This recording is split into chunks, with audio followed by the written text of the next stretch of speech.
ఈ రోజు మనము మన కడప స్వచ్ఛ కడప పోతే కార్పొరేషన్ లో అక్కడ వైటీ స్ట్రీట్ కానీ పోయినా కానీ, అక్కడ కూరగాయల మార్కెట్ పోయినా కానీ, అక్కడ మహిళలకు పొద్దున్నే కొత్తిమీర, మెంతాకు, ఆకుకూరలు, చిన్న చిన్న కూరగాయలు తీసుకొచ్చి అక్కడ పెట్టుకొని 10-11 గంటలకు వెళ్ళిపోతారు. వాళ్ళు మళ్ళీ ఫుల్ డే అక్కడ ఉండరు.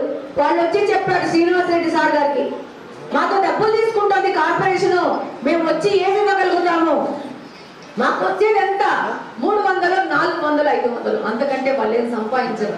దాదాపు ఈ యొక్క చిమ్మయ్యపేట నుంచే పోతారు చాలా మంది. నేను వాళ్ళ ఇళ్లలోకి పోయినాను, సాయంత్రం అయ్యేసరికి ఆకుకూరలు మూటలు కట్టా ఉంటారు, నేను పోయి చూసి వచ్చినాను. ఇట్లా చిన్న చిన్నోళ్ళు వెంటనే శ్రీనివాస్ రెడ్డి గారు కమిషనర్ గారికి చెప్పడం జరిగింది, అసలు ఎక్కడ డబ్బులు తీసుకోకండి, వాళ్ళు ఇచ్చే ఎంత ఇస్తాం నిన్నారండి, అది 50 రూపాయలు.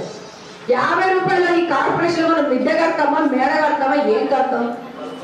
అదే 50 రూపాయలు ఆ మనిషికి పెద్ద డబ్బు, అంతే కదా. ఆపేపించినాము, ఆపేయాల్సిందే. There is no choice for corporation.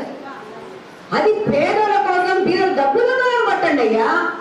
డబ్బులు మేడలు మిడ్డలు కట్టేసి 2 లక్షల రూపాయలు ట్యాక్స్ కడితే ఇంటి పని కడితే కట్టరు, పెండింగ్ పెట్టింటారు.